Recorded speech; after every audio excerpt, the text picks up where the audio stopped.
ಶಿವಮೊಗ್ಗದ ಕೋಟೆ ಮಾರಿಕಾಂಬಾ ದೇವರ ದಿವ್ಯ ಸಾನ್ನಿಧ್ಯದಲ್ಲಿ ಪರಾಭವ ನಾಮ ಸಂವತ್ಸರದ ಜ್ಯೇಷ್ಠ ಮಾಸ ಕೃಷ್ಣ ಪಕ್ಷ ತದಿಗೆ ಶುಕ್ರವಾರದಂದು ಕನ್ಯಾ ಲಗ್ನದಲ್ಲಿ ಶ್ರೀ ಮಾತೆಗೆ ಭಕ್ತರ ಭಾಳ ವಿಶೇಷವಾಗಿರ್ತಕ್ಕಂಥ ಕೊಡುಗೆ.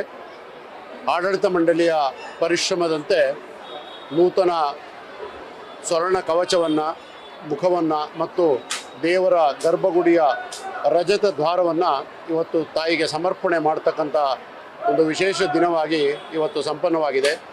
ಆ ಮಹಾ ಕಾರ್ಯವನ್ನು ಮಹಾತಾಯಿ ನಮ್ಮಿಂದ ಮಾಡಿಸ್ಕೊಡ್ತಕ್ಕಂಥ ಸೌಭಾಗ್ಯವನ್ನು ಕರುಣಿಸಿಕೊಟ್ಟಿದ್ದಾಳೆ.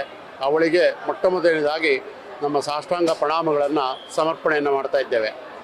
500ಕ್ಕೂ ಮಿಕ್ಕಿ ಇತಿಹಾಸ ಇರತಕ್ಕಂಥ ಶ್ರೀ ಮಾರಿಕಾಂಬಾ ದೇವಿಯ ಗದ್ದಿಗೆಯನ್ನು ಸಂದರ್ಭದಲ್ಲಿ ಶ್ರೀಧರ ಸ್ವಾಮಿಗಳು ಇಲ್ಲಿಗೆ ಬಂದಾಗ ಈ ಗದ್ದಿಗೆಗೆ ಒಂದು ದೇವಾಲಯವನ್ನು ನಿರ್ಮಾಣ ಮಾಡಿ ಮಾರಿಕಾಂಬಾ ದೇವರ ಪೂಜೆಯನ್ನು ಶಾಸ್ತ್ರೋಕ್ತವಾಗಿ ಮಾಡಬೇಕು ಅಂತ ಹೇಳಿ ಅಪ್ಪಣೆ ಕೊಡಿಸಿದರ ಪರಿಣಾಮವಾಗಿ ಈ ಭಾಗದ ಸಮಸ್ತ ಭಕ್ತರು ಸೇರಿಕೊಂಡು ಇಲ್ಲಿ ಉತ್ತಮವಾಗಿರ್ತಕ್ಕಂಥ ಒಂದು ದೇವಾಲಯವನ್ನು ನಿರ್ಮಾಣ ಮಾಡಿ ಶಿಲಾವಿಗ್ರಹವನ್ನು ಪ್ರತಿಷ್ಠಾಪನೆ ಮಾಡಿ ಅದಕ್ಕೆ ಇಂದು ಸ್ವರ್ಣ ಮುಖವನ್ನು ಮತ್ತು ರಜತ ಮಹಾದ್ವಾರವನ್ನು ಇವತ್ತು ಸಮರ್ಪಣೆಯನ್ನು ಮಾಡಿದ್ದಾರೆ.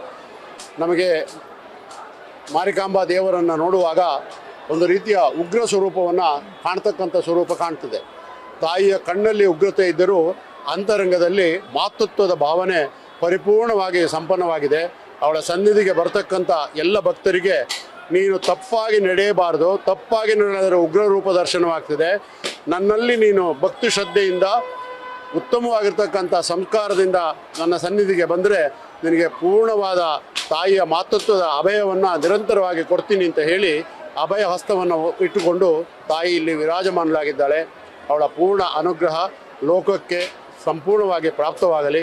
ಈ ಸನ್ನಿಧಿಗೆ ಬರ್ತಕ್ಕಂಥ ಕಷ್ಟ ಕಾರ್ಪಣ್ಯಗಳಿಗೆ ಒಳಗಾಗಿ ಬರ್ತಕ್ಕಂಥ ಎಲ್ಲ ಭಕ್ತರಿಗೆ ಅವಳ ನಿತ್ಯೋಪಿಷವಾಗಿರ್ತಕ್ಕಂಥ ಶ್ರೇಯಸ್ಸು, ಮಾತೃತ್ವದ ಪೂರ್ಣ ಅನುಗ್ರಹ ಎಲ್ಲರಿಗೂ ಪ್ರಾಪ್ತವಾಗಲಿ.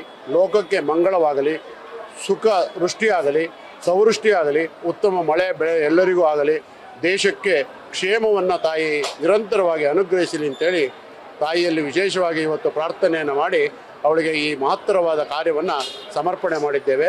ಲೋಕ ಸಮಸ್ತ ಸುಖಿನೋ ಭವಂತು, ಸಮಸ್ತ ಸನ್ಮಂಗಳಾನಿ ಭವಂತು.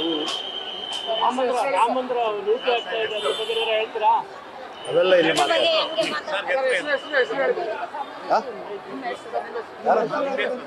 ನಾವು ಆಡಳಿತ ಮಂಡಳಿಯವರು ಶ್ರೀ ಕ್ಷೇತ್ರ ಹೊರನಾಡಿಗೆ ಬಂದು ನಮ್ಮನ್ನು ಈ ಒಂದು ಪವಿತ್ರವಾದ ಕಾರ್ಯವನ್ನು ನಿಮ್ಮ ಅಮೃತಹಸ್ತದಿಂದ ನಡೆಸಿಕೊಡಬೇಕು ಅಂತೇಳಿ ಪ್ರಾರ್ಥನೆಯನ್ನು ಮಾಡಿದರು.